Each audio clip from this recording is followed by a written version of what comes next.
Ratusan warga melakukan aksi unjuk rasa di depan kantor Lurah Tanah 600, meminta Lurah mencabut surat rekomendasi pemberian izin kebaktian di mal yang berada di kawasan Medan Marelan tersebut.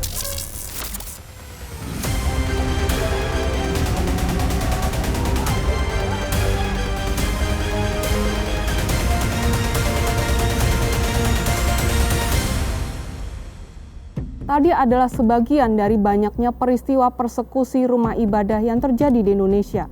Menurut Setara Institut, mengenai kondisi KBB atau kebebasan beragama dan berkeyakinan tahun 2007 sampai tahun 2022 mengatakan bahwa perusakan tempat ibadah dan penolakan pendirian tempat ibadah menempati top 5 dalam kategori jenis pelanggaran KBB. Dengan jumlah 140 peristiwa perusakan dan 90 peristiwa penolakan.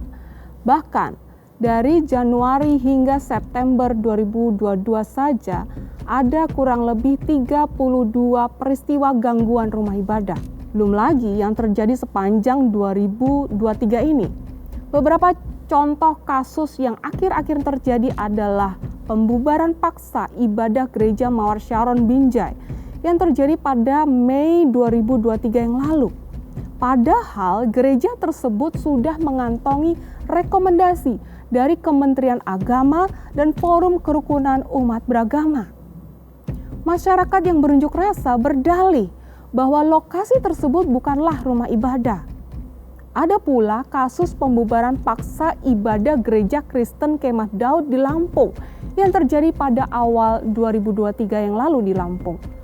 Ketua RT yang menjadi pelaku pembubaran dikenai status tersangka oleh pihak berwenang. Walaupun pada akhirnya kasus tersebut berakhir dengan kekeluargaan.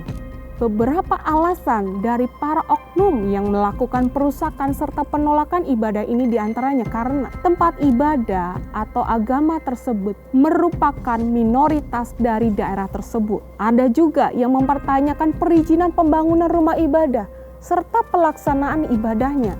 Dan untuk perusakan masjid bisa terjadi karena aliran tersebut berbeda dengan aliran pada umumnya. Pada dasarnya, pelanggaran KBB ini disebabkan karena adanya sikap intoleransi dan diskriminasi di masyarakat yang luas. Sebenarnya setiap warga negara dilindungi oleh undang-undang. Di pasal 29 ayat 2 Undang-Undang Dasar 1945 berbunyi, negara menjamin kemerdekaan tiap-tiap penduduk untuk memeluk agamanya masing-masing dan untuk beribadah menurut agama dan kepercayaannya itu.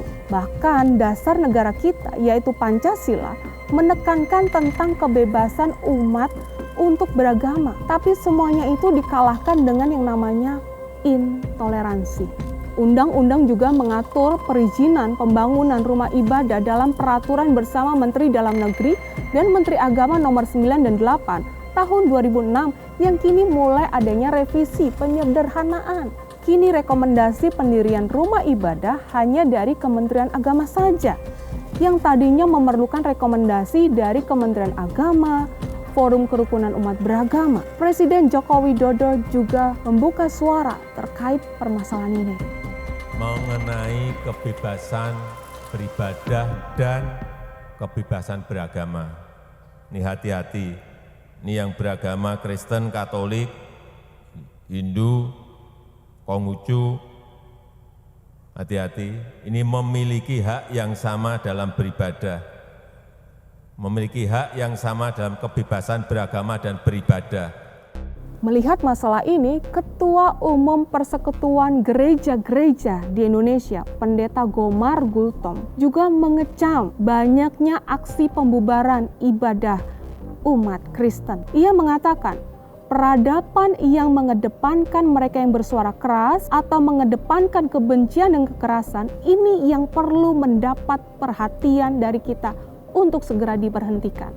Ia juga mengusulkan pemerintah agar memberikan tindakan tegas atas ujaran kebencian serta aksi intoleran dan kekerasan sesuai dengan ketetapan hukum yang berlaku di Indonesia. Jadi, apakah Indonesia adalah tempat yang aman untuk menjamin warga negaranya dalam beribadah dan memeluk agama yang dipercayainya? Tentu hal itu membutuhkan perhatian dari kita semua. Jika Anda menyukai video ini, Anda bisa like, komen, dan juga share video ini.